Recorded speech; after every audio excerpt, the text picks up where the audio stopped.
Pero es recién en el siglo II que empieza a usarse la palabra testamento. Ahora bien, ¿cuál es el problema o el asunto a tratar de dividir la Biblia en dos testamentos? Es que el asunto ha llevado a muchos a crear un muro que divide entre lo antiguo y lo nuevo. Ha hecho que muchos nos cuestionemos y digamos, lo viejo ya pasó, ahora nos quedamos con lo nuevo. Pero lo que estamos diciendo es que estamos rechazando casi el 70 a 80% de la Biblia.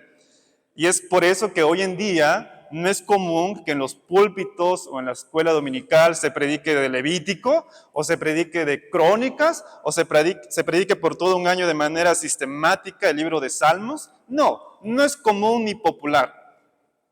Lo común y popular es predicar de los evangelios, las cartas de Pablo o Apocalipsis, que lo predicamos o lo estudiamos, pero sin tener en cuenta todo lo que ha sucedido anteriormente, todo lo que le precede. Entonces, hemos rechazado o lo hemos puesto al Antiguo Testamento en el rincón para que nadie lo vea. Porque ya tenemos a Cristo, pues. Todo lo demás ya no importa.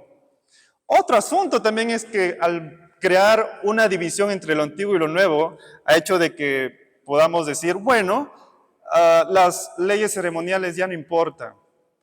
Pero siendo sinceros, podemos reconocer que si alguien nos pide que hablemos sobre si el diezmo es bíblico, vamos a tener que tomar el material del Antiguo Testamento.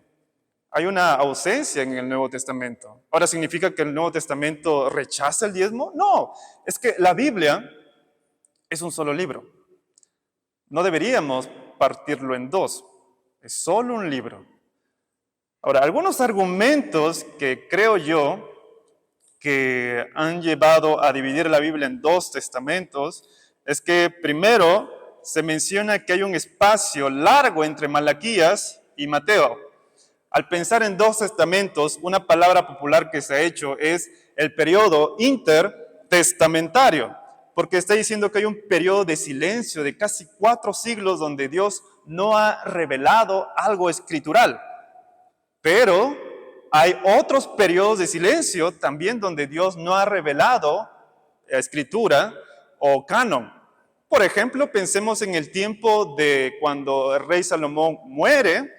Pasan muchos otros reyes y recién es llamado Isaías, Joel, Oseas. Y si sacamos cuentas, y esto lo vamos a ver en el otro viernes, es casi como un siglo. O pensemos, por ejemplo, y eso vamos a verlo esta sesión, el tiempo cuando Josué muere y luego viene Samuel. Y en Samuel se menciona que no había visión en aquellos tiempos. Y si sacamos cuentas entre Josué al ascenso de Samuel, hay casi como 3 siglos y medio, sin canon, sin escritura. Así que si ese es un argumento para dividir en dos, entonces deberíamos tener como 3 o 4 testamentos, de estudiar 3 o 4 periodos intertestamentarios. Otro argumento es que la Biblia debe estar dividida en dos porque hay 2 idiomas, uno hebreo y otro griego. Pero si estudiamos los textos originales de Daniel, de Esther y otras pequeñas porciones en Esdras, por ejemplo, cuando se mencionan las cartas de los reyes, vamos a ver que ese idioma no es hebreo, es arameo. Y me dirás, bueno, arameo y hebreo es casi igual. Es casi igual, pero no es el mismo idioma. Hay cambios. Entonces, si ese es el argumento, deberíamos dividir entonces la Biblia en 3 partes, en 3 idiomas. Otro argumento es que dicen que en uno solamente hay profecías y en otro está el cumplimiento. Y eso es correcto. Con Cristo hay cumplimiento, pero con Cristo también hay profecías. Y en el Antiguo Testamento, si queremos llamar Antiguo Testamento, hay profecías, pero también hay cumplimiento. Cuando los profetas profetizaban cosas que iban a suceder en un futuro, muchas de esas cosas aún no suceden y otras ya han sucedido. Otro argumento es que en uno se enfatiza el juicio y la ley y el otro se enfatiza el amor y la gracia. Y eso es algo común, eso se escucha y se predica incluso. Hay libros que hablan de esto, que mira todo el Antiguo Testamento, el juicio, la ley, pero ahora vivimos en el amor y en la gracia. Y es cierto que con Cristo se muestra su gracia, pero si hacemos un estudio meticuloso de todas las enseñanzas que el Señor Jesús hizo o realizó o dijo, vamos a entender y ver que el Señor Jesús fue como un profeta fiscal que habló más del infierno que del propio cielo. Entonces, decir que no hay gracia o amor en el Antiguo Testamento, no estamos entendiendo bien qué es el Antiguo Testamento. Si Israel se pudo poner de pie por un segundo, es por la gracia de Dios.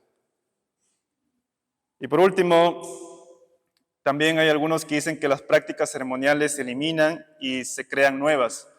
Pero no hay cosa de que debemos pensar que en algunos se elimina, se abroga, y en el otro empieza a aparecer cosas nuevas. Uno dice, mira, ya no debemos tener sacerdotes. Eso es correcto. Pero también tenemos obispos o pastores. Si queremos hacer un estudio de los líderes de la iglesia, tenemos que interpretar a la luz del Antiguo Testamento y ver los oficios que también existían. Había un sumo sacerdote, un levita. En el Nuevo Testamento no hay una creación nueva, sino hay una continuidad progresiva. Hay un obispo que enseña, hay un obispo administrador, un presbítero y también hay diáconos. Hay una progresión allí. O si queremos decir, ¿por qué adoramos un día? ¿Por qué no adoramos 2 días? Y vamos a tener a que debemos apelar al Antiguo Testamento y decir, bueno, es que Dios solamente puso un día para adorar. ¿Hay diferencias? Sí, pero hay una continuación. En el Antiguo se cantaba, se enseñaba, se recitaba, se oraba, pero ahora también se canta, se predica, se lee. ¿Hay cambios? ¿Hay formas de cambios? Sí, pero hay una continuidad. El Señor Jesús mismo dijo, yo no he venido a eliminar, he venido a cumplir. Así que hay cosas aún en la ley ceremonial, en la ley civil, que son útiles de prestar atención.